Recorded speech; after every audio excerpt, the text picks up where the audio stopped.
A continuación, Perspectivas Ambientales con Verónica Arias Cabanilla. Clasificación A. Apto para todo público.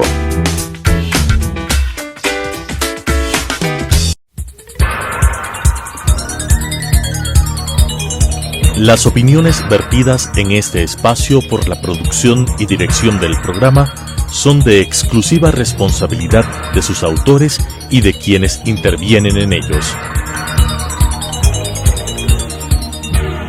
Telesucesos Canal 29 UHF presenta Perspectivas Ambientales con Verónica Arias Cabanilla. Diálogo con líderes comprometidos por el planeta. Un espacio para generar conciencia ambiental, para dialogar sobre visiones, acciones y perspectivas ambientales.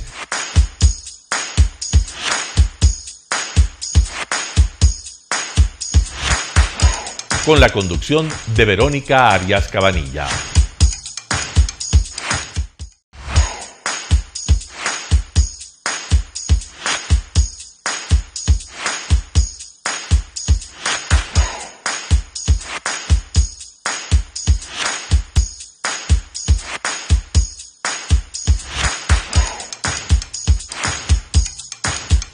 Bienvenidos a otro programa de Perspectivas Ambientales. Es un espacio para dialogar sobre distintas opiniones, visiones que colaboren y contribuyan a una mejor conciencia ambiental.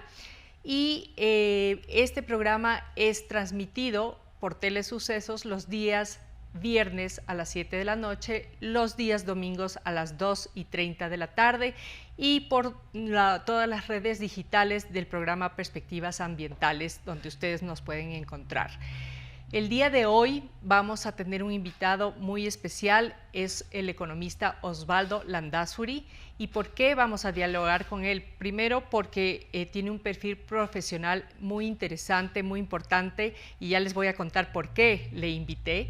Él es ingeniero comercial por la Pontificia Universidad Católica del Ecuador, es máster en Business Administration por la Pontificia Universidad de Chile y es analista económico con más de 15 años de experiencia en el sector industrial. Es catedrático universitario y es conferencista sobre temas económicos, productivos y políticos. Bienvenido, Osvaldo.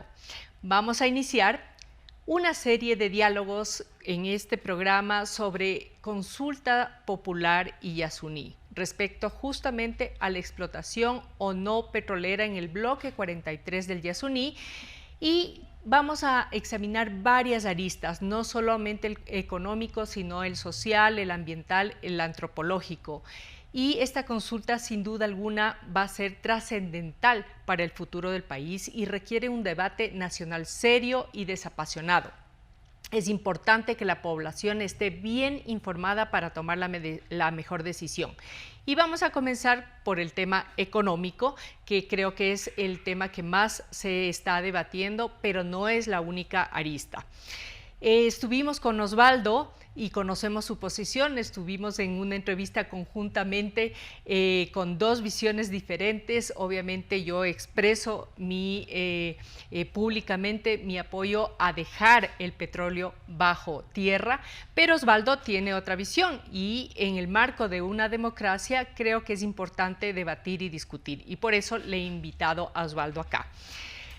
Osvaldo, gracias por estar aquí y quisiera comenzar por algo, preguntándote, ¿qué es para ti el Yasuní? Gracias por la invitación, Vero, un gusto.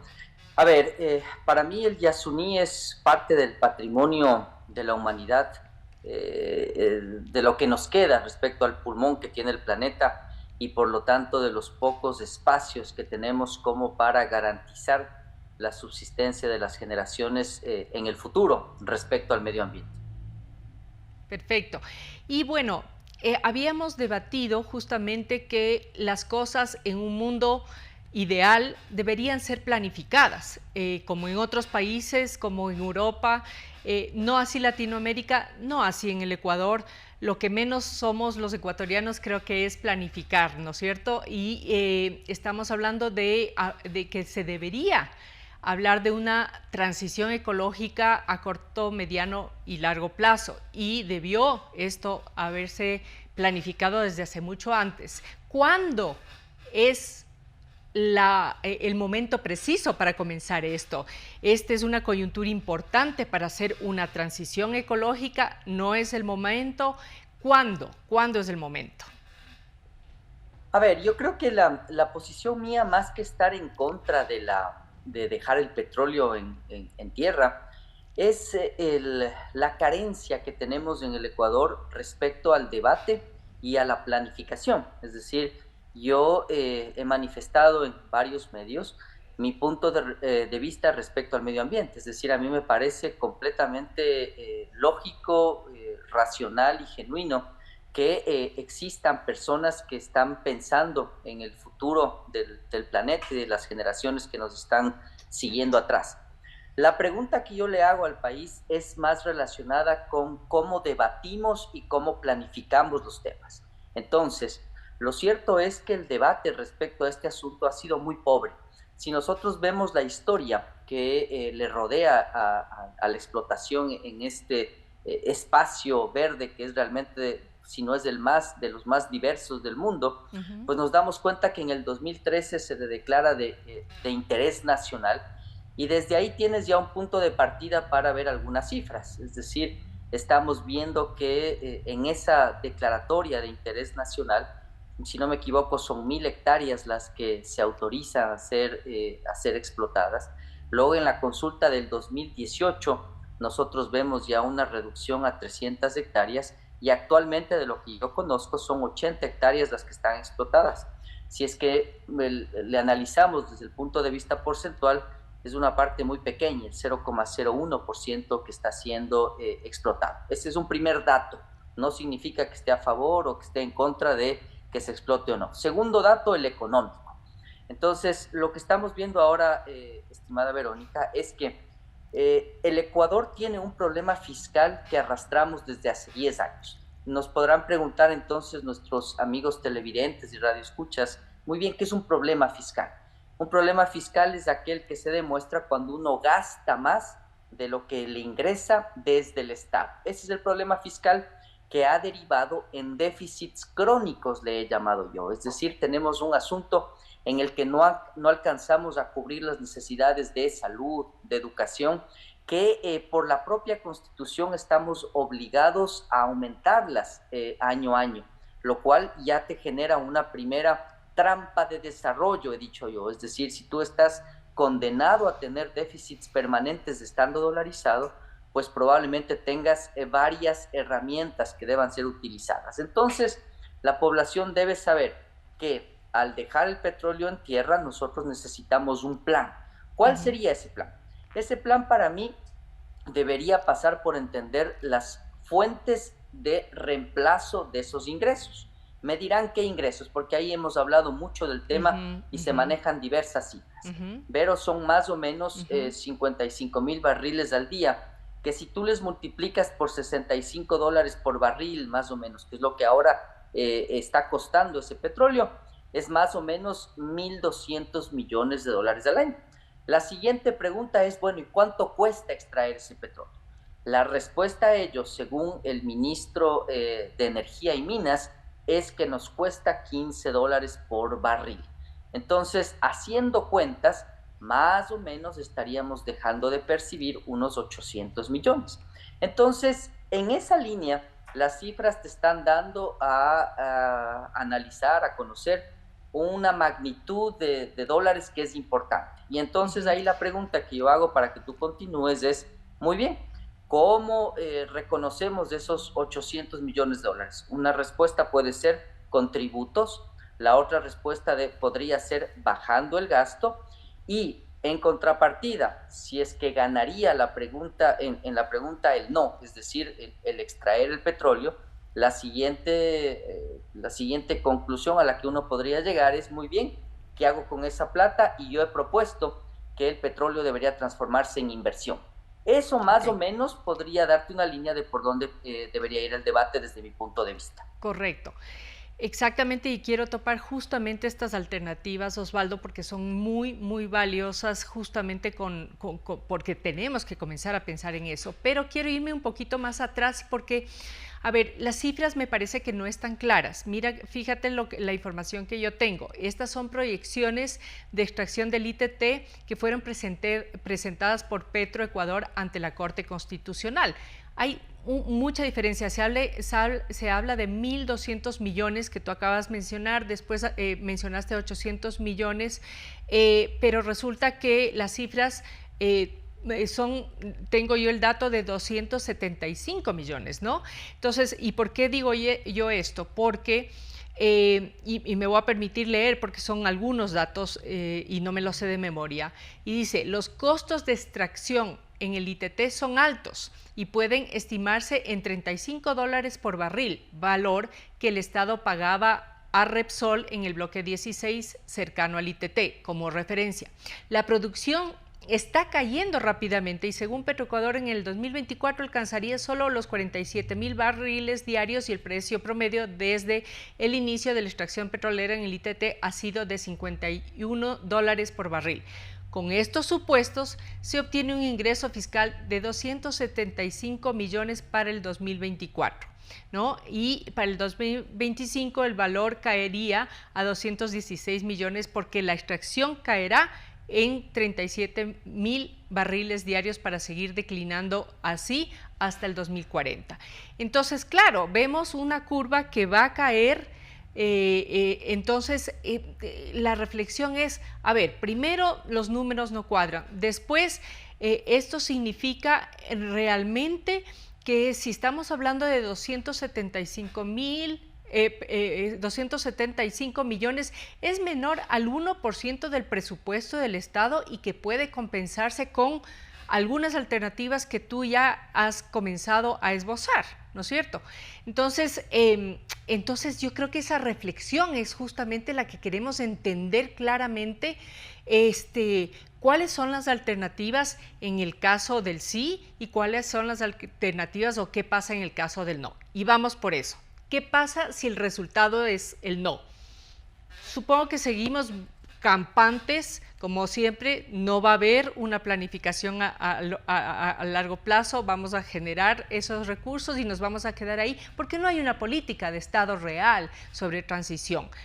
¿Qué es lo que debería cambiar o qué cambia si es que el resultado es sigamos explotando? A ver, yo creo que en realidad esa pregunta resulta muy interesante, pero tal vez no se la deba hacer a un gobierno libertario como el de Guillermo Lasso. ¿Por qué digo esto, Llover?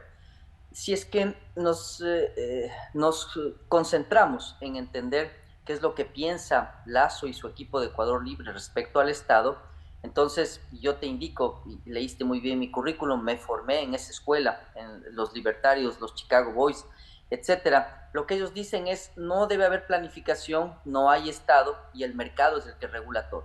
Entonces yo he discrepado con esa visión porque yo creo que primero varía de país a país y segundo, me parece que si alguna lección ha dejado la visión neoliberal de los años 90 es que tienes muchísimos temas por corregir cuando dejas que el mercado sea el que alinee todo. Entonces, este comentario va a que efectivamente nosotros necesitamos planificación, es decir, les guste o no a los de Ecuador Libre, tú necesitas un Estado, primero que informe, es decir, tú das unas cifras que realmente son muy diferentes a las que tengo yo, y creo que eso tiene que ver con que Petroecuador primero es una empresa estatal que está completamente mal manejada y por lo tanto no tienes datos certeros. Es decir, cuando tú te das cuenta de los balances, te das cuenta de los costos, llegas a la conclusión de que no conocemos exactamente qué es lo que está pasando. Lo que yo sí te digo es que este costo que el ministro de Finanzas le dio a mi equipo recientemente en una de las reuniones de las cámaras en las cuales son parte mi equipo de asesores, pues los $15 son el costo promedio desde el 2017 hasta el 2022.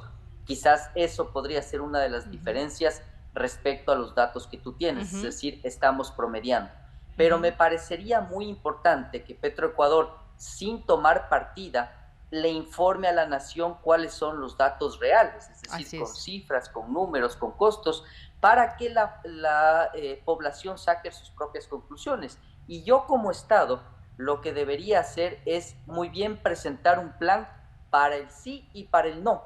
Es decir, si es que gana el sí y por lo tanto dejo el petróleo en la tierra, muy bien, entonces en ese caso tengo que trabajar en los subsidios, pero es decir, tampoco la ciudadanía puede ser tan ingenua de pensar que uno puede tener recursos al infinito, es decir, es solo el 1% del PIB, pero si le sumas los subsidios, que son el año pasado 4.000 millones, este año llegarán a cerca de 3.000 millones, ya te das cuenta que en temas petroleros, de dejar petróleo en la tierra y de regalar nuestro diésel, nuestra gasolina, yo digo regalar porque es demasiado barata, entonces lo que sucede es que ya son 5 puntos del Producto Interno Bruto o 4, y ese sí ya es un tema que resulta preocupante. Entonces, ¿yo qué diría? En el plan en el que gane el sí, muy bien, tenemos que hablar de subsidios.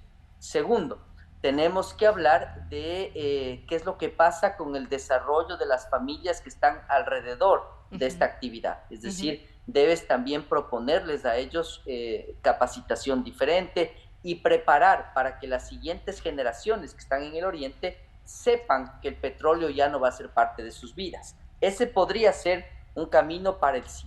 Y en el caso de no, muy bien, yo lo que le pediría al gobierno es, usted basta de no entregar cifras, es decir, tiene que darme exactamente las cifras como un condicionamiento social para entender dónde estamos. Y segundo, lo que debería pasar es que el Estado, al proponer este plan, debería decir qué va a hacer con esos recursos que saldrían. Yo personalmente me inclino mucho a que tú no le puedes meter en el gasto corriente a un activo que se va a acabar, que no es renovable, que es perecible, es decir, que solo tienes una cantidad limitada. Por lo tanto, yo que he sugerido que se canjee por inversión, es decir, los recursos que se saquen del Yasuní sirven para 2 puntos: cuidar el parque de esta manera, lograr que la extracción sea lo menos dañina para el medio ambiente. Segundo, construir carreteras, escuelas, hospitales en esa zona. Ese puede ser otro camino. Lo mismo he sugerido yo para los subsidios, es decir, si tú no le incorporas, Vero, a el sector rural en el desarrollo del país, probablemente tú vas a tener todo el tiempo problemas con una parte muy importante que no logra seguir a la sociedad. Sí, totalmente de acuerdo, totalmente de acuerdo. Y fíjate que a mí lo que me gusta es que en este momento y en esta coyuntura, este tipo de debates y este tipo de alternativas son las que están ya en la mesa y que hay que debatirlas, y nos exige a pensar qué pasaría en caso de. Tú muy bien has anotado que deberíamos pensar en el escenario del sí y en el escenario del no. Has mencionado los subsidios, que es una cosa muy fuerte, no, o sea, se han caído gobiernos por aquello, pero son alternativas definitivamente que tenemos y que han estado en la mesa desde hace mucho tiempo. El propio ministro ha dicho justamente que se está yendo a los países vecinos y estamos regalando, subsidiando a que se roben todo el combustible, que es una locura. Entonces, ese es uno de los temas que se debería corregir. El otro, tengo también alguna otra alternativa y me gustaría que saber de ti qué opinas si es que el gobierno decidiera eliminar, por ejemplo, las exoneraciones tributarias que cada año concede a personas naturales jurídicas. Se obtendría el 29.8 más de ingresos de cada año que todos los ingresos que prevé obtener con la extracción del petróleo del ITT durante 33 años. Así que también me parece interesante. ¿Qué opinas sobre este? En economía, lo que tú comentas, Vero, se llama el famoso gasto tributario, es decir, las exenciones que el gobierno hace a familias, a empresas, a personas, entendiendo varias características para que ese gasto tributario sea efectivo y sea eficiente. Entonces, indudablemente, yo creo que, uno de los asuntos que debemos analizar antes de pasar al concepto económico que tú mencionas, que es el gasto tributario, la propia eficiencia estatal. Yo he mencionado en varios medios que el hecho de que tú digas que el 80 o 85% de tu gasto corriente sea para militares, policías, profesores y médicos, no necesariamente indica que es intopable, es decir, que tú no le analizas si es que es deficiente. Y yo he preguntado a la ciudadanía, ¿estamos seguros que en un hospital del IES no tenemos demasiadas secretarias y pocas enfermeras? No sabemos, no tenemos ni idea. No sabemos si es que la nómina que hoy está rodeando nuestra seguridad social realmente es una nómina eficiente. Lo que yo sí te digo es que en la época del expresidente Correa, esa nómina se multiplicó por 10. Entonces, algunas luces tenemos ya al asunto de eficiencia. Ahora, el gasto tributario, pues efectivamente yo creo que hay muchísimo por hacer ahí y ser más eficientes. Acordémonos de los intereses que hay detrás de las exenciones impositivas, y ahí el asunto es que tú tienes por ganar y perder algunas cosas. Ganas recuperación de plata, de dinero para el fisco. Que pierdes que en muchos casos la competitividad del sector productivo está tan afectada que cuando tú retiras un subsidio o cuando retiras alguna exención, te das cuenta que el camarón, que el propio banano, comienza a tener un desfase de competitividad con los países vecinos porque estás dolarizado. Pero indudablemente eso no significa que no se deba analizar. ¿Yo qué es lo que haría? Pues lo que haría como gobierno es ver dónde está el mayor gasto tributario y qué ha retornado ese gasto tributario. Es decir, qué ha significado en inversión, qué ha significado en generación de empleo, y ahí tú puedes tomar decisiones. Pero otra vez, cuando tú tienes un gobierno libertario, muy probablemente ellos no ven estas cosas. Lo que ellos ven es solamente oferta y demanda y la famosísima mano invisible de Adam Smith. Es decir, hay una mano del mercado que arregla todo. Entonces, las preguntas que nos estamos haciendo en este conversatorio probablemente riñen con esa visión, pero desde mi óptica son imprescindibles. Osvaldo, la biodiversidad también está en nuestra Constitución como recurso estratégico, tanto como el petróleo.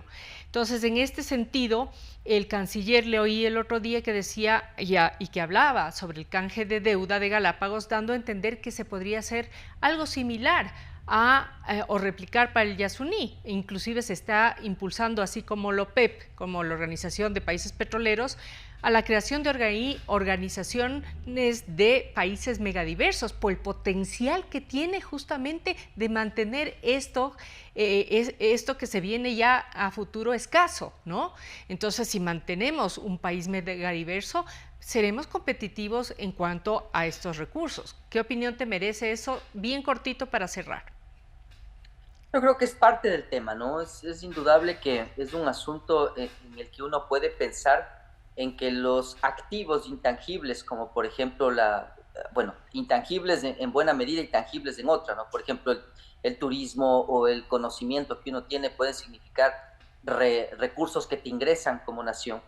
Y eso es indudable, la biodiversidad es uno de esos asuntos. Lo que yo creo que es importante es que cuando tú comparas las dos cosas puedas tener algún punto en el que cuentes dólares en un lado y en otro lado, porque de lo contrario te quedas en ideas que son buenas, pero que probablemente, Vero, riñen con la realidad del país. Acordémonos que lo de Galápagos es una transacción en la que yo creo que tú y yo también incluido no sabemos exactamente qué se firmó para variar con este gobierno, pero sí te puedo decir que en el canje de deuda intervino un intermediario que, según las primeras cifras, cobró $400 millones por la transacción. Es decir, tampoco seamos otra vez ingenuos en que los países desarrollados le pagan a los subdesarrollados para dejar sus recursos, pero créeme, Vero, que hay mucha intermediación en el medio, y que en resumen, una vez que sepamos exactamente lo de Galápagos, probablemente te lleves una sorpresa que va a ser poco agradable. Bueno, tendremos que dilucidar eso, y como siempre hay muchos intereses de por medio. Veamos qué es lo que pasa con eso. Con esto quiero cerrar agradeciéndote, querido Osvaldo, por estar acá. Seguiremos hablando, como les mencioné, en otros programas sobre este mismo tema, pero con otro tipo de análisis, así que síganos, estén conectados. Les agradezco a todos ustedes por estar siempre presentes, por ayudarnos con un like, apoyarnos, compartir en nuestras redes sociales, que ustedes siempre están a la mano y al alcance para reprisar en cualquier momento, así que les agradecemos mucho por seguirnos y acompañarnos una vez más. Gracias, Osvaldo, a ti. Un abrazo.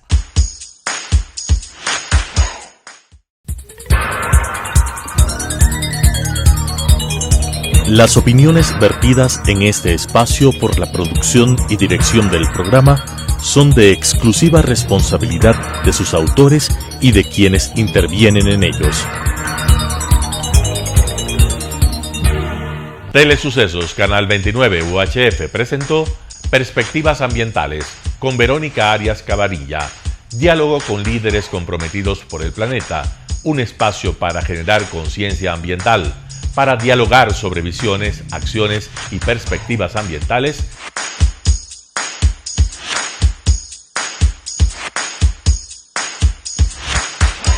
Con la conducción de Verónica Arias Cabanilla.